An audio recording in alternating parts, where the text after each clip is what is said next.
सर्वभूतात्मा ढरोगे प्राणाय कारुण्यघना। हरि बोलो हरि बोलो हरि बोलो।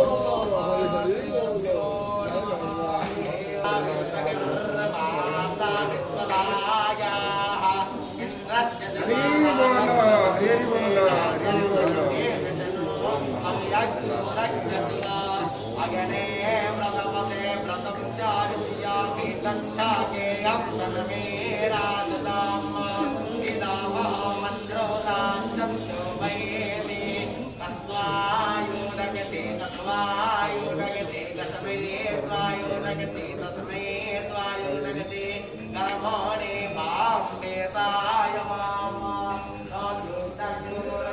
प्रतिष्ठात् परातयो निष्ठपतज्ञोरकियो निष्ठपतात् परातयः सर्वत्तार्क्यामनुवेमि समेधायुष्योदायतातेकम् आकृन्न हवियाजुहोदना अचिकीर्यन्तु हरियतां तदुवस्तमेधो मम भूर्भुवस्वर्गो रेव भूम्ना भूमिरेव मोरिणा।